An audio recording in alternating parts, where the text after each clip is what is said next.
Buenas tardes a todos y bueno, siguiendo un poco con el tema de las vanguardias, vamos hoy a analizar dos movimientos que, junto a a otros movimientos de vanguardia tuvieron una influencia muy importante en todo el devenir del siglo XX. Vamos a tratar en una primera parte el tema del movimiento dadaísta, ¿vale? El dadaísmo, y para seguidamente hablar sobre otro movimiento importantísimo que va a ser el surrealismo.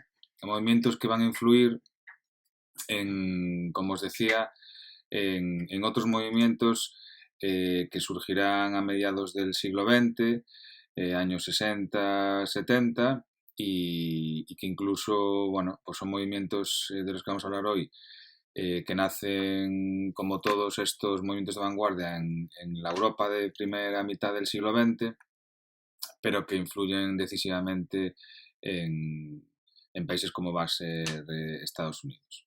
Empezando un poco por el movimiento dadaísta, el dadaísmo como tal es un movimiento que lo que promueve es una situación conceptual que se identifica con el sinsentido, con el antiarte, con la provocación. Es un movimiento tanto artístico, literario, es un movimiento que lo configuran diversos artistas de la época. Se suele decir que, el movimiento, o sea, la primera vez un poco que surge este movimiento es en 1917 en la ciudad de Zúrich, de la mano de un escritor, poeta alemán, Hugo Boll, y de otro artista y también poeta rumano, Tristan Tzara.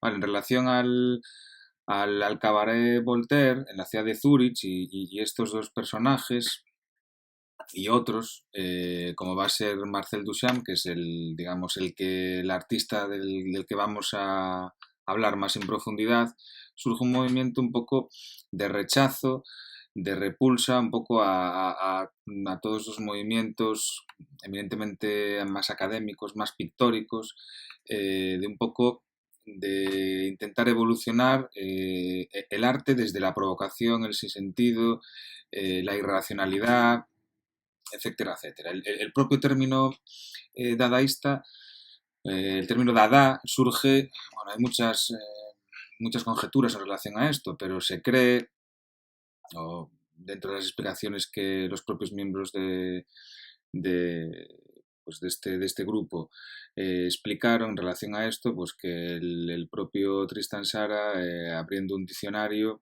en una página, encontró pues el término dada, un poco el término más raro que aparecía en esa página, de forma, como veis, azarosa, que tiene diversos significados en diferentes idiomas, y que de ahí surgió todo este movimiento. Un poco en el sinsentido de apropiarse de una palabra que pueda o no tener significado, pero lo que quiere realmente es ser punto de inflexión dentro de este campo de experimentación que van a ser las vanguardias, y que indudablemente el dadaísmo como tal va a ser un referente y una clara influencia al arte conceptual que se va a desarrollar a lo largo del siglo XX, ya más en la segunda mitad. Empezando por un artista, o el artista probablemente más provocador, uno de los artistas más influyentes del siglo XX, sobre todo como vamos a analizar a nivel conceptual, pues va a ser el que ves en la imagen, Marcel Duchamp. Marcel Duchamp divagó pues, por otros movimientos, sobre todo en su primera etapa más pictórica. Recuerdo un cuadro desnudo bajando la escalera, bastante importante en la época, de una estética evidentemente cubista. De ahí vemos la gran influencia que tuvo, como comentábamos en otros vídeos, Picasso en estos primeros años del siglo XX, pero que luego poco a poco este marchante, artista, ideólogo, escritor, pues difundió un tipo de arte escultórico, más conceptual. Ahí veis al fondo esta imagen, pues, sí, lo que se considera una escultura de la época denominada ready-mades. Ahora os explicaré un poco más en detalle lo que son los ready-mades, pero este se considera el primer ready-made de la historia.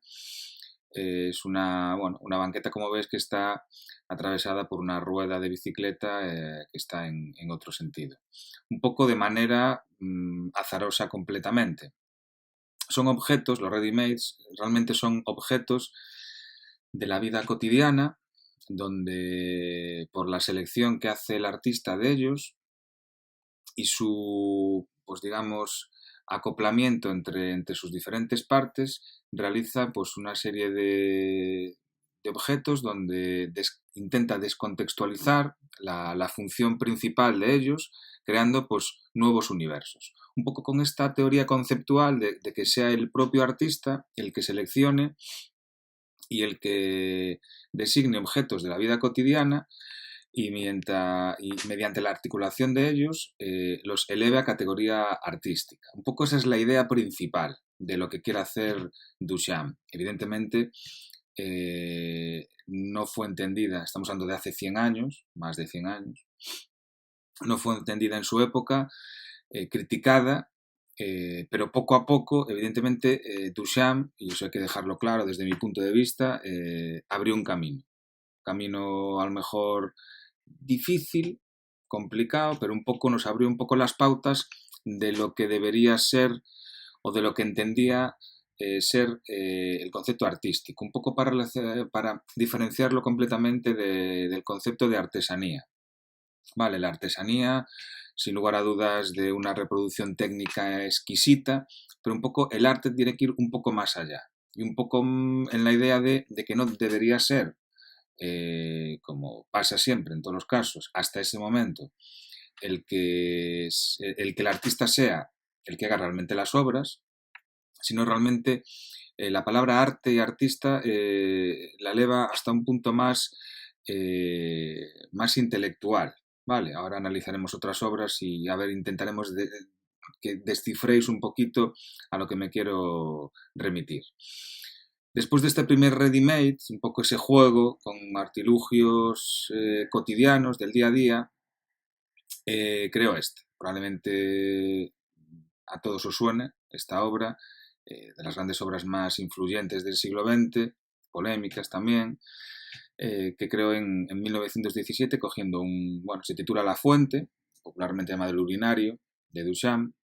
Es una obra que él presentó ahí viene la paradoja, a un concurso que se estaba desarrollando, una exposición más bien que se estaba desarrollando en Nueva York, la Sociedad de Artistas Independientes. Él presentó con un seudónimo. Ahí veis en la pieza que pone R. Pero realmente es una pieza de Duchamp que él presenta a la exposición y que es rechazada de primeras por los miembros del jurado, por todos menos por uno, por el propio Duchamp, porque Duchamp formaba parte de ese jurado.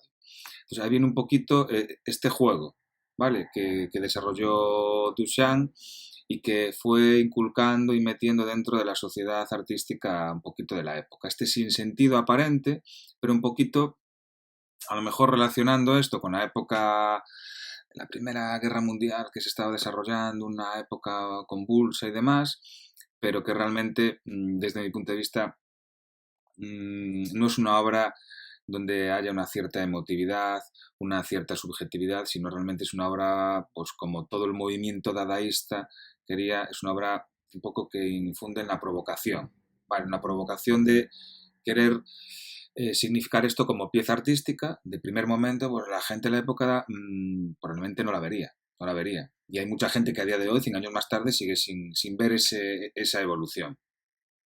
Después de ser rechazada, esta pieza configuró gran parte fue la original, creo recordar, se destruyó, hizo varias réplicas a lo largo de diferentes años que se encuentran en diferentes museos y digamos que esta pieza desde mi punto de vista es importante porque abre un camino sobre todo conceptual, de idea, ¿vale? Un poco diferenciándolo, como os decía antes, del concepto más académico. ¿vale? El arte tiene que, según Duchamp, divagar entre la idea o el concepto de las piezas, ¿vale? El artista toma la decisión de coger un objeto como este urinario, darle la vuelta, cambia totalmente su contextualización, su funcionalidad,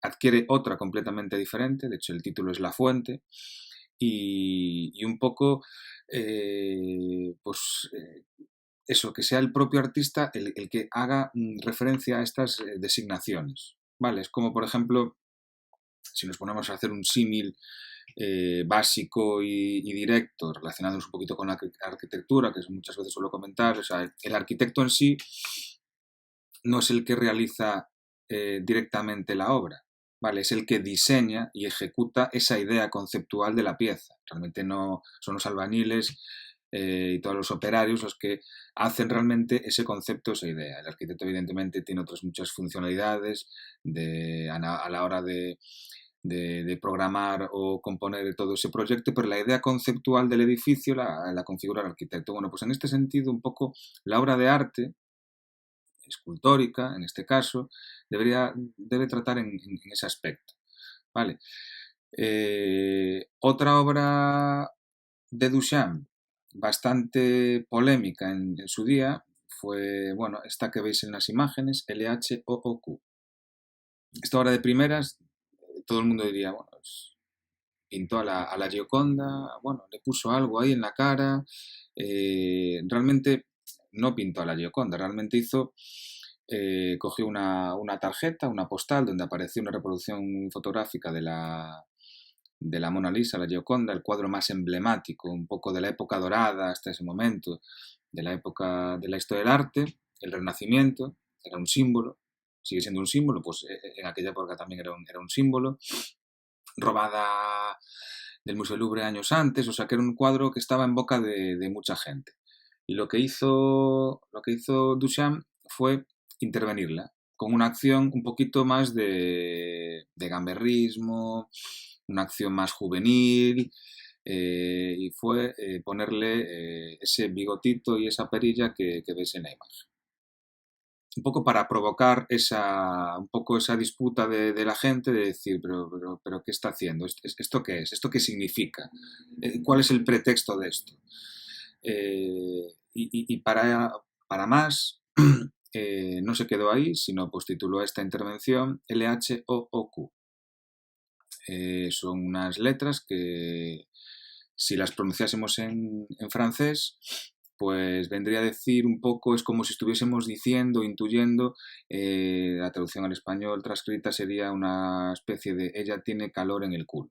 O sea, si ya el hecho de intervenir la Gioconda es una provocación, el hecho de titularla esta intervención de esa manera es una provocación mucho más. ¿Qué es lo que está haciendo aquí Duchamp? ¿O qué es lo que quiere entrever Duchamp? Bueno, desde mi punto de vista. Desde el primer punto de vista, la primera toma de contacto es provocar. Provocar un poco el enfado, la risa, el desconocimiento, esto qué es, esto qué significa, pero por otro lado un poco no está cogiendo un cuadro así al azar, está cogiendo el cuadro. Está cogiendo ese cuadro como símbolo del renacimiento más pleno y lo está interviniendo. Un poco queriendo dejar sentido en el aspecto de un poco que el arte tiene que cambiar, el arte tiene que romper radicalmente con lo establecido hasta ese momento y tiene que divagar por otro punto de vista. Esta intervención, este ready-made también, esa postal, bueno, fue realmente, aquí Duchamp sí que lo hizo bastante bien, se supo mover en esos círculos, sus contactos y demás, y fue mundialmente conocida, o sea, conocida por todos los lados esta intervención, esa pequeña gran intervención, polémica en su momento, que sigue siendo polémica, pero sobre todo muy conocida en todo el mundo. Eso le abrió multitud de visibilidad, que eso realmente a nivel de mercado, a nivel de publicidad y de marketing es algo totalmente espectacular. Años más tarde, no se quedó ahí, hizo otra exposición donde la tarjeta de invitación era, creo que eran unos naipes, una baraja de cartas, donde aparecía otra reproducción de la propia Mona Lisa, sin bigote y sin perilla, tal cual, a la cual él tituló Gioconda Mona Lisa afeitada, lo cual, pues bueno, es su provocación de decir la verdadera es la intervención que hice yo y ahora hago un grado mayor. Bueno, ese ambiente un poquito es para que nos situemos en un ambiente en lo que quería un poco significar el movimiento dadaísta, tanto artístico, literario, poético, un poco del sinsentido aparente, pero que lo que quiere sobre todo provocar. Artistas actuales en relación a lo que influyó Duchamp con su trabajo. Pues bueno, yo voy a destacar aquí uno, dos, más bien, hay otros muchos, pero recuerdo realmente por ejemplo, seguro que estáis viendo la imagen os suena conocida, que está en la entrada del Museo Guggenheim de Bilbao, el perrito famoso con unas dimensiones desproporcionadas que realmente es un jardín, cuyo mantenimiento, por cierto, tiene que ser grande pues, para conservar todas estas plantas y flores en perfecto estado. Jeff Koons pues, realmente coge las teorías de Duchamp, con este intervencionismo, con este análisis conceptual de lo que tiene que ser la obra de arte, de objetos sobre todo cotidianos, pues relacionándose un poquito con la parte artística. Al margen de esta pieza, es una pieza, pues sí, de fácil lectura, muy visual, es un perrito, es algo doméstico, pero él la cambia de proporciones y un poco, pues bueno, lo llena de flores y se convierte, bueno, pues en un símbolo. Es muy fácil, es una figura pues, bastante popular, se suele mirar también a la obra de Jeff Koons como neopop, en este aspecto, pues porque coge iconos del mundo popular y de fácil visualización. Otra de las piezas así emblemáticas son, bueno, estas esculturas también que cambia de proporción, pero que son realmente, nos recuerdan a ese mundo de la infancia, a esa configuración de por medio de globos, de diferentes imágenes, el típico perrito que configuras con un globo de estos alargados, pues bueno, nos recuerda a ese mundo infantil cambiado de contexto, que selecciona el propio artista y que lo eleva a objeto artístico. Estas figuras creo que recordar que están hechas en acero, pero visualmente dan la sensación de ser, lo que os decía, globos con diferentes formas que podemos ver en multitud de fiestas y con los niños. Importante de Jeff Koons en ese aspecto es eso, coger este mundo de lo cotidiano, de lo habitual. Ahí ves otra escultura, realmente, bueno, esto nos puede recordar al mundo de la infancia perfectamente. Es un apelotonamiento de diferentes piezas de plastilina, algo típico en cualquier colegio, en cualquier centro educativo, en cualquier casa de un niño de 5 o 6 años, 4, pues bueno, lo que pasa es que él lo cambia de contexto. ¿Qué hace Koons también por otro lado?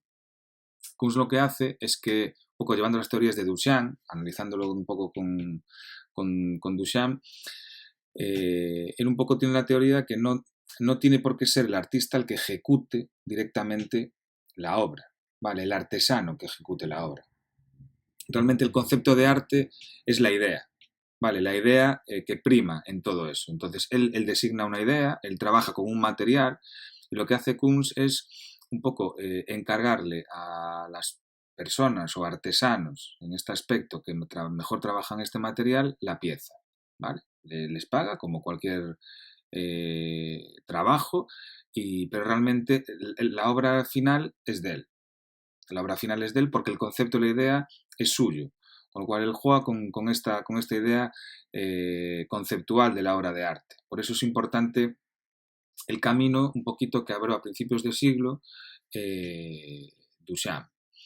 En este aspecto, Koons, pues a nivel de mercado, ni os podéis imaginar, pues probablemente las dimensiones de precios que se han subastado, incluso el perrito este que veíamos hace un instante, como otras muchas obras de él, a unos precios desorbitados, de millones y millones de dólares en este aspecto.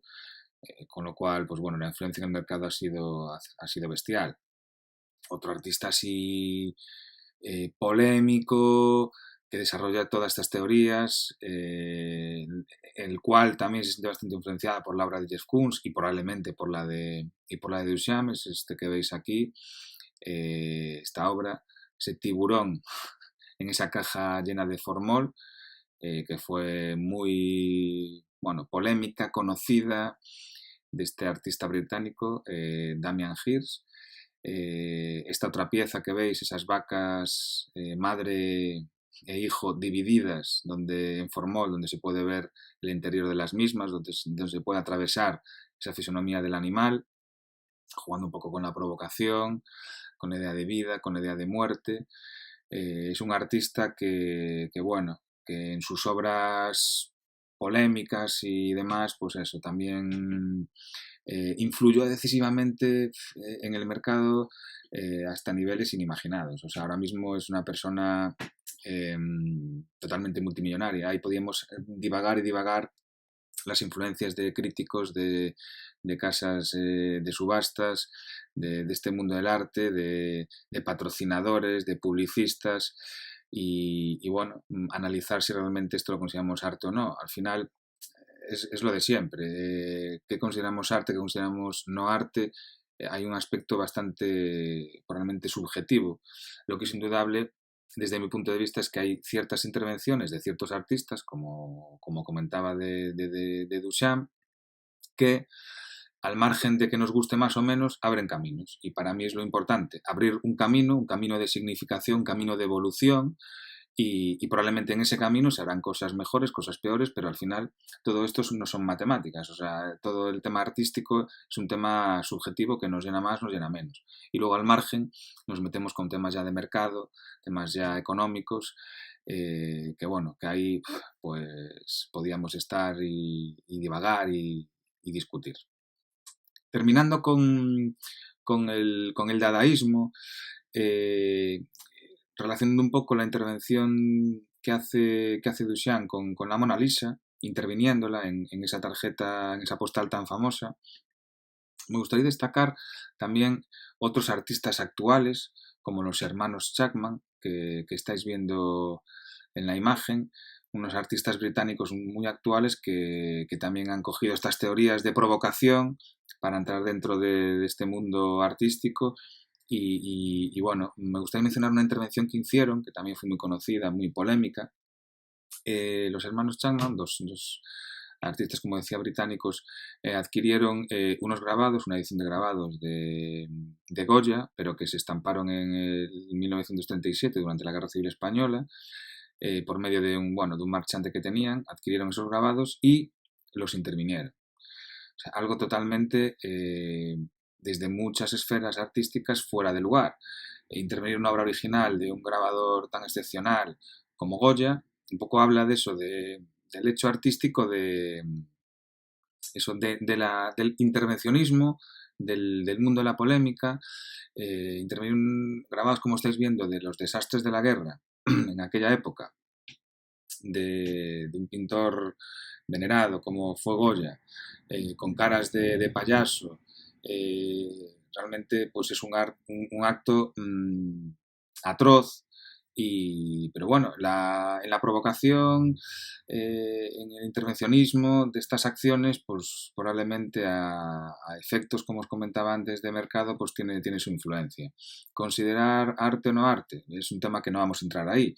Son acciones de gente, de artistas bueno, que tienen su significado, su sentido para ellos, pero que bueno, al fin y al cabo la mayor influencia es la provocación, al margen de la evolución. Llega un momento en que dentro del mundo de arte, para sorprendernos, también podemos relacionar todo esto, estas acciones que se llevan a cabo, ya no desde hace 100 años, sino desde hace menos años, un poco del efecto de sorpresa de cara al espectador.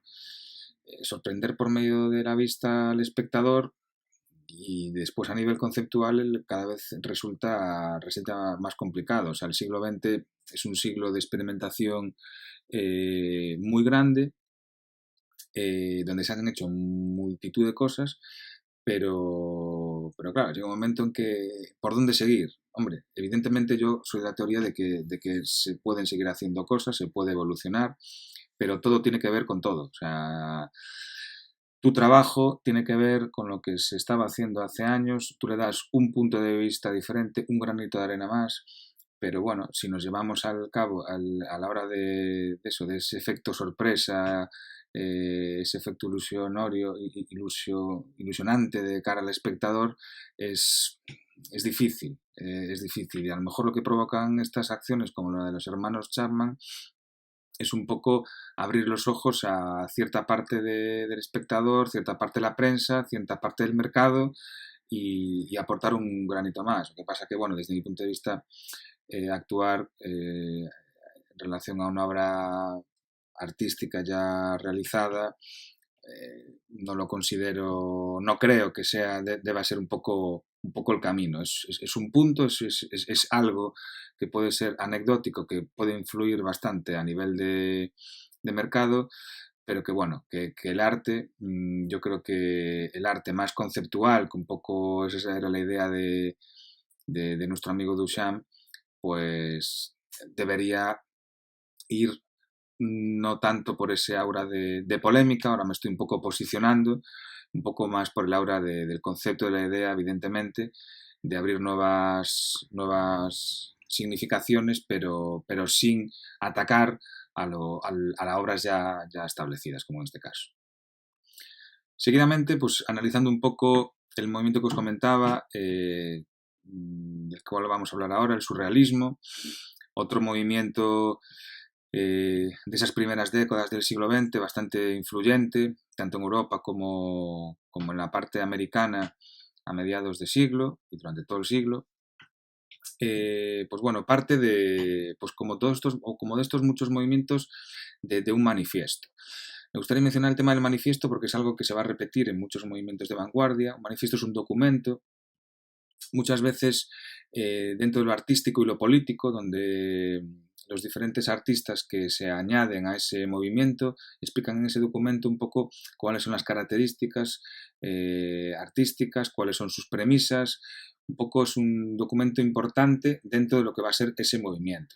Hay manifiestos bastante importantes como el dadaísta, ejecutado por Tristan Tzara, el manifiesto surrealista, el que vamos a hablar, por André Breton, un también artista francés influyente, un poco que aclaró un poco cuáles son las características del movimiento surrealista.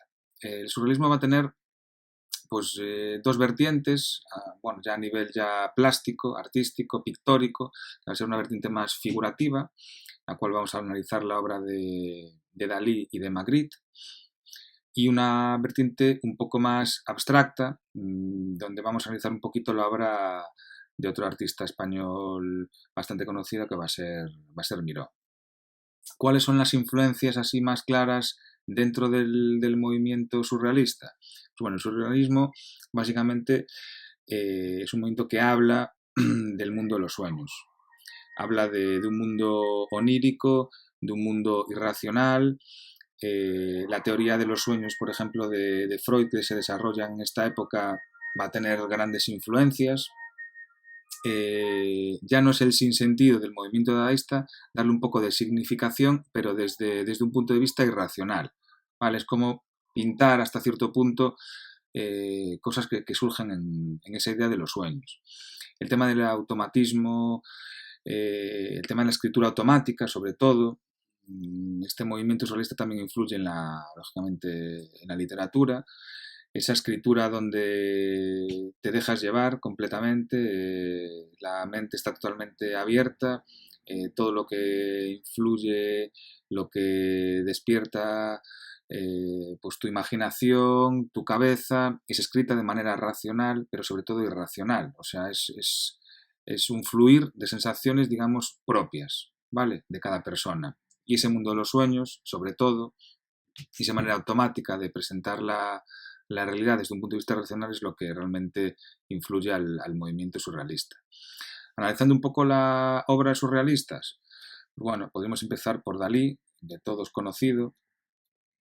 Dalí Es un personaje, bueno, como otros muchos que, como el propio Duchamp, que dentro de su trayectoria, pues bueno, descubre diferentes, se involucra en diferentes movimientos, hasta que un poco encuentra el significado un poco de su capacidad creadora y artística en el surrealismo, pero bueno, antes realiza un tipo de pintura, como es en la imagen, más realista, realiza ensayos más en la estética cubista, volvemos un poco a las influencias de nuestro amigo Picasso, pero bueno, el cuadro que ves en la imagen es un cuadro conocido que está en Reina Sofía, esta chica con una ventana, que realmente es su hermana. Os lo pongo un poco para que veáis esos primeros ejercicios, esos primeros cuadros de Dalí, que no tienen nada, que no tienen mucho que ver con lo que realmente va a ser el Dalí más conocido, pero que ya nos hace entrever lo quiero dejar claro, a un personaje, a un artista que a nivel técnico y académico realmente es muy bueno. O sea, Dalí, al margen de Dalí como personaje artístico, que podríamos analizar, a nivel técnico es un gran, sobre todo gran dibujante, y que bueno, todo ese tema del dibujo lo va a llevar en sus cuadros, que evidentemente a nivel ya conceptual y a nivel visual, desde un punto de vista que claramente es surrealista. El mundo de los sueños, el mundo de su vida, de su infancia, de sus influencias, de lo que piensa, está claramente en cuadros como por ejemplo el famoso cuadro de los relojes blandos, denominado Persistencia. El título original es Persistencia en la memoria, popularmente llamado Relojes blandos. Como veis, es un cuadro que se encuentra en el MoMA, ese gran museo americano, que realmente es es un libro abierto a nivel expositivo de obras clave dentro de estos movimientos de vanguardia. Este cuadro es un cuadro de pequeñas dimensiones. Aparentemente es un cuadro figurativo, donde hay pues un paisaje que recuerda a esos paisajes de la Costa Brava, de Girona, donde hay una serie de elementos que llaman la atención, sobre todo los relojes, que están como curvados, están como si estuviesen derritiéndose. Tiene mucho que ver, según palabras del propio artista, pues un poco cuando se derrite ese queso por medio del calor, esa imagen de derretirse, pues un poco derretir el tiempo. Los relojes apuntan hacia las 6 de la tarde, seguramente tendrá que tener un significado concreto. Aparecen otros elementos que van a ser también pieza clave a nivel simbólico en todo un poquito el lenguaje artístico del pintor, que van a ser esos insectos o hormigas. Esa cara que veis que se intuye de perfil en esa forma que está como tumbada, donde tiene un reloj, pero se intuye, si veis, un ojo, una nariz, una barbilla, esa cara que aparece en otros cuadros del propio artista, que probablemente tenga mucho que ver con un propio autorretrato suyo. Como veis, es una obra un poco que divaga en ese mundo de ensoñación, simbólica para el artista, pero desde un punto de vista figurativo. Dalí, pues, era un artista polifacético, de una mente privilegiada, hizo multitud también de intervenciones y demás, que su trayectoria artística, pictórica, sobre todo, divagó en un lenguaje de multitud de formas, en un lenguaje que hablaba mucho también de sus conocimientos sobre las matemáticas, la ciencia, la óptica incluso. Él era un gran estudioso de toda esta parte científica y un poco relacionándola con la propia pintura. Veis en multitud de cuadros donde una imagen nos lleva a otra imagen que configura parte de otra imagen. O sea, ese mundo un poco que está todo interconectado, pero siempre desde una parte figurativa, desde un uso exquisito digamos, de la pintura, del dibujo más académico, pero que él lo lleva hasta otro punto de vista. Siguiendo con esta imagen de Dalí, como veis, en esta imagen aparece la musa mundialmente conocida de Dalí, Gala, una relación, bueno, pues difícil, totalmente, bueno, complicada, pero bueno, que inunda multitud de obras del propio artista, veis, pues como desde la esfera, desde esta concepción más matemática de configuración de un objeto, pues realiza pues esa síntesis por medio de esa fugacidad de esferas que se van perdiendo en la perspectiva del cuadro y configuran esa cara. A nivel técnico, a nivel volumétrico, a nivel de dibujo, a nivel de idea, está todo muy bien armado y muy bien argumentado. El método que utiliza Dalí, bueno, es un método acuñado por el propio Dalí, que vais a ver en el término que va a denominar paranoico crítico, vais a ver ya un poco las intenciones del artista, que hasta cierto punto también era un poquito provocar en esa definición, indagar en un mundo un poquito de ebullición, de cambio. En sí Dalí es una obra de arte, probablemente. Podemos analizar multitud de entrevistas y explicaciones relacionadas con su trabajo que el propio artista nos daba y que son claramente obras de arte en sí mismas. Siendo un poquito con esta estética figurativa del surrealismo, y para no alargarnos mucho, pues descubrimos una obra pues también importante, un artista importante que va a ser Magritte. Magritte, artista belga, cartelista, relacionado con el mundo de la publicidad, descubre un poco en el mundo surrealista pues un poco el devenir de su lenguaje artístico y pictórico. En este cuadro, que se encuentra en el Museo Thyssen de Madrid, La llave del campo, veis un cuadro aparentemente pues, figurativo, un cuadro de una ventana, donde hay un paisaje, donde se intuye un cristal que se ha roto, aparentemente un lenguaje pues, bastante académico, pero que sin lugar a dudas tiene algo más a nivel conceptual. Veis que esos trozos de cristal que están rotos parte en el suelo configuran el propio paisaje. Al final es un poco el sinsentido, un poco lo irracional, un poco que el propio espectador vea en una imagen aparentemente cotidiana, de un paisaje, de una ventana normal, algo que va más allá, algo que no puede ser. Un poquito para diferenciar pues, lo artesano de lo que a nivel conceptual va a ser el movimiento surrealista, ¿vale? Jugar un poquito con lo racional y lo irracional, con la realidad y la irrealidad, o sea, con momentos de ensoñación y momentos donde aparentemente parece ser real, pero realmente hay cosas que no nos cuadran, como en esta imagen.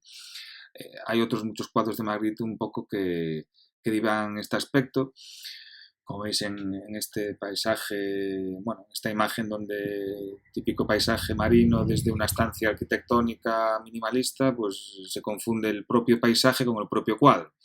Un poco para ver si realmente es el cuadro, dónde acaba el cuadro, dónde empieza el paisaje, un poco, bueno, esas poco metáforas visuales que la obra de Magritte son tan un poco tan directas, dando una lectura, bueno, tiene un algo detrás, pero que son fáciles de interpretar, ¿no? Que nos deja un poquito ese ambiente de realidad e irrealidad en esas imágenes cotidianas que yo a mí particularmente, así un poco relacionando con artistas actuales, que me gusta un poco hablar, lo relaciono pues a lo mejor con la fotografía que veis de Chema Madoz, un artista que trabaja un poquito con esas imágenes reales e irreales, esa imagen que veis, esa fotografía de un cielo en una jaula donde tendría que estar un pájaro, pero que nos intuye esa nube dentro de, o sea,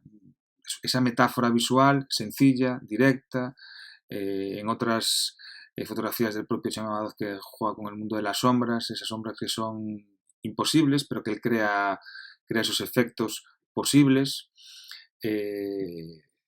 Creo recordar que no están tratadas digitalmente, o sea, que es algo que él configura de manera artesanal, esa ilusión, ¿vale?, que configuran sus fotografías, un poco que eso, la obra de este fotógrafo actual, bastante importante, la fotografía de nuestro país, pues un poco divaga en la obra de Magritte, divaga en la obra del surrealismo, en su vertiente más figurativa.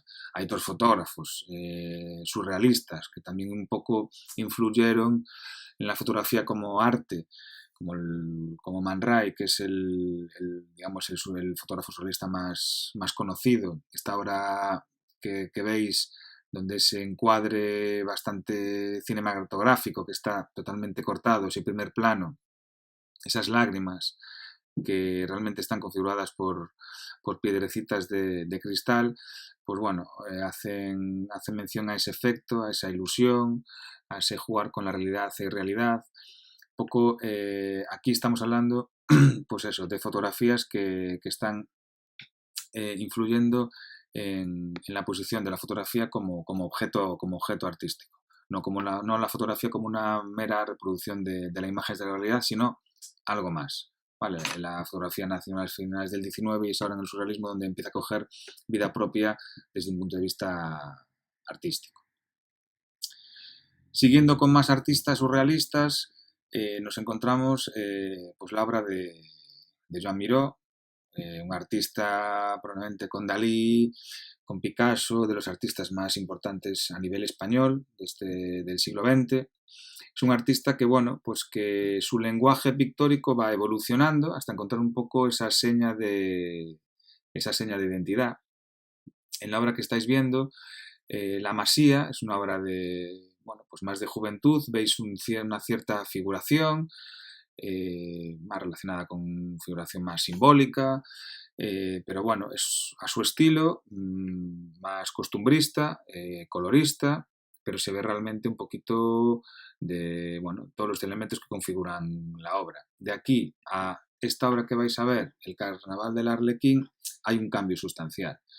Entramos en una figuración, pero en una figuración de objetos o de formas que parten de la realidad, pero que configuran una irrealidad.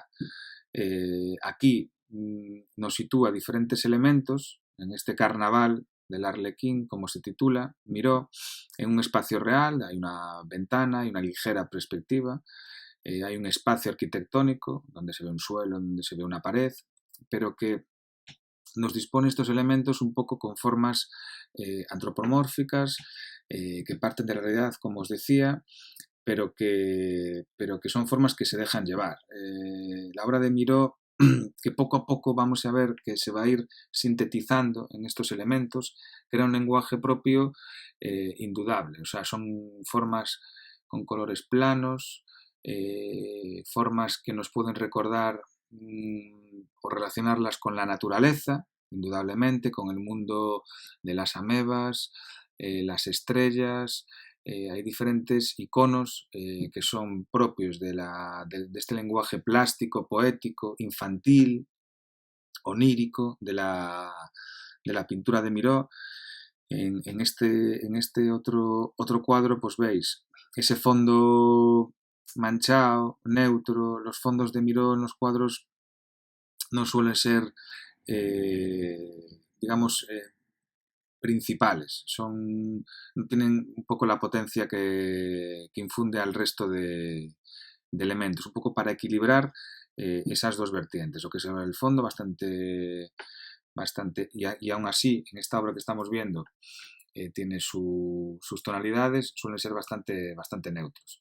Pues aquí vemos pues un mundo donde ya va sintetizando esa estrella, esas formas que nos recuerdan al mundo infantil. De hecho, Miró es un artista bastante relacionado con ese mundo infantil, es un artista muy trabajado en los colegios. Esta obra que vemos, Mujer, pájaro y estrella, que se encuentra en Madrid, en el Reina Sofía, es una obra también importante, y nos descubre ese Miró de ese lenguaje que es, bueno, que es muy utilizado en el mundo del muralismo, en intervenciones en ciudades, murales con azulejos, en pavimentos, en decoración, etcétera, etcétera. Yo creo que lo que fue la idea principal de Miró, con el paso de los años, es ir sintetizando todo ese lenguaje en el cual se sentía influenciado evidentemente por el tema por el mundo de los sueños, sintetizándolo para que todo el mundo reconociese en esos 4, 5, 6 elementos, pues eso, el lenguaje del propio artista. Esto a nivel de mercado, pues evidentemente tiene un trasfondo, porque todo el mundo un poco relaciona todo este trabajo con Miró. Es una obra muy, muy particular, muy personal, pero dentro del movimiento surrealista es una vertiente como más casi abstracta. Parte de la figuración, parte de la realidad, pero se configura en una irrealidad, más de ensoñación, ¿vale? Más de ese mundo onírico de los niños. Y bueno, terminando un poquito ya con el surrealismo, me gustaría para terminar pues analizar la obra de un artista temporal que realmente influye notablemente en el movimiento surrealista del siglo XX. Estamos hablando del Bosco, un pintor flamenco de los siglos XIV-XV. Esta obra, El Jardín de las Delicias, de principios del XVI, es un pintor del 15-16, esta obra es de principios del 16, aunque bueno, hay controversia con la datación de la misma, son lo que se encuentra en el Museo del Prado, pero veis un mundo totalmente que no tiene sentido al tipo de representación que se podría hacer en la Europa, en los Países Bajos del siglo XVI. Estamos hablando de una obra de hace 500 años. Todos los artistas surrealistas cogen al Bosco como un referente indudable. Como un artista de esa época podría haber desarrollado un universo como el que estamos viendo. Un tríptico.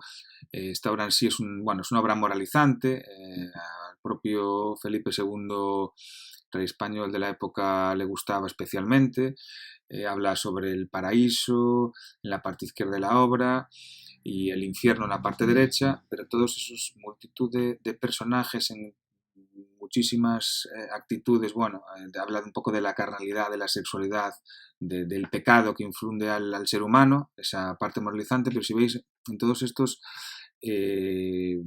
artilugios y formas que configuran en esas fuentes, en esa ilusión de objetos totalmente que no tienen nada que ver con la realidad propia, que son objetos casi futuristas, pues nos recuerdan a ese surrealismo más puro y duro, realizado 500 años antes, con lo cual el Bosco es un referente indudable. Aparte de la destreza técnica, que aquí podríamos hacer un análisis, una relación más directamente con esas formas. Hablaríamos un poquito de Miró, pero probablemente sobre todo de la obra de Dalí. Aquí la destreza técnica en la técnica del óleo es exquisita. Y bueno, terminamos ya con estos dos movimientos que yo creo que, como os decía al principio, son un punto importante dentro del ambiente más pictórico, el surrealismo, que va a influir a esos movimientos de mediados de siglo, sobre todo en Estados Unidos, y el movimiento, el dadaísmo y la obra sobre todo de Duchamp, que es una obra que influye a todo el arte conceptual de mediados del siglo XX.